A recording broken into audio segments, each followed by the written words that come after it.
اللہ اور اللہ کے رسول کی مانیں گے تو کامیاب ہو جائیں گے۔ ہم بھی ناچتے تھے، گاتے تھے، غفلت اور جہالت میں ڈوبے ہوئے لوگ تھے، مگر میرے رب نے کہاں گندگی کے ڈھیر سے اٹھایا، کہاں نبیوں والے کام میں بٹھا دیا اور آج لا کے آپ لوگوں کے سامنے کھڑا کر دیا۔ میرے رب نے اپنا وعدہ سچا کر دیا۔ اے لوگوں، ہدایت ہمارے پاس ہے، ہم جس کو چاہتے ہیں دیتے ہیں، جس کو چاہتے ہیں گمراہ کر دیتے ہیں۔ اے لوگوں، عزت کے خزانے ہمارے پاس ہے، ہم جس کو چاہتے ہیں ذلت کے نقشوں میں عزت پہنچا دیتے ہیں اور جس کو چاہتے ہیں عزت کے نقشوں میں ذلیل کر دیتے ہیں۔ وہی ہے وَتُعِزُّ مَن تَشَاءُ وَتُذِلُّ مَن تَشَاءُ، اس کے علاوہ کوئی عزت دینے والا نہیں، اس کے علاوہ کوئی ذلیل کرنے والا نہیں۔ کیسے کیسے لوگ آ کے سمجھا رہے ہیں، ابھی بھی نہیں سمجھیں گے تو پھر کب سمجھیں گے؟ اللہ تو ناچنے گانے والوں کو بھیج رہا ہے۔ اللہ کہے گا میں نے علماء بھیجے، مفتی بھیجے، قاری بھیجے، دین کے دائی بھیجے، حتیٰ کہ ناچنے گانے والوں کو بھی ہدایت دے کے آپ کے سامنے کھڑا کر دیا تھا اور وہ بھی یہی کہہ رہے تھے، اے لوگوں اللہ کے حکموں کو مان لو، نبی کے طریقوں پر چل لو، اسی میں کامیابی ہے۔ تو میرے بھائیوں، دین کی بنیاد ہے کلمہ۔ ہم سب نے کلمہ پڑھا ہے، لا الہ الا اللہ محمد رسول اللہ۔ اس کا مطلب ہے کہ اللہ کے سوا کوئی معبود نہیں، حضرت محمد صلی اللہ علیہ وسلم اللہ کے رسول ہیں۔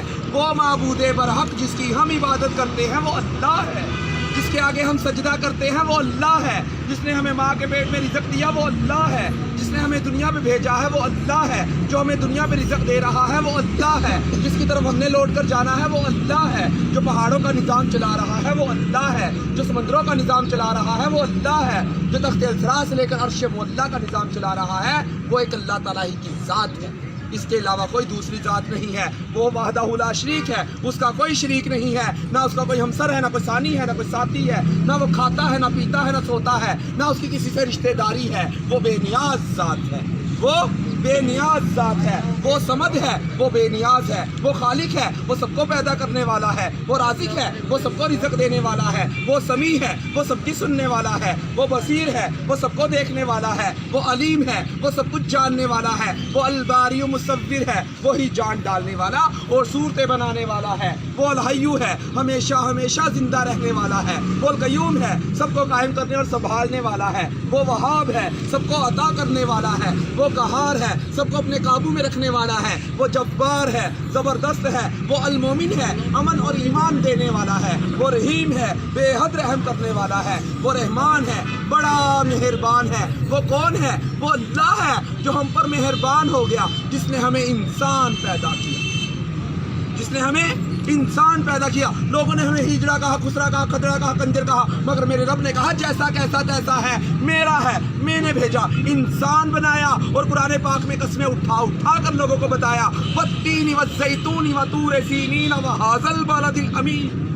اللہ کہہ رہا ہے قسم ہے انجیر اور زیتون کی، قسم ہے صحرائے سینا، طور کے پہاڑ کی، حضرت موسیٰ علیہ السلام والا جدھر اللہ سے ہم کلام ہوا کرتے تھے۔ پھر کہہ رہا ہے اس امن امان والے شہر یعنی مکہ معظمہ کی۔ پھر کہا لقد خلقنا الانسان فی احسن تقویم، کہ ہم نے انسان کو خوبصورت پیدا کیا۔ تو پھر ہم کون ہوتے انسانوں میں کمیاں دیکھنے والے، اپنے رب کی تخلیق کی ہوئی چیزوں میں کمیاں نوٹ کرنے والے؟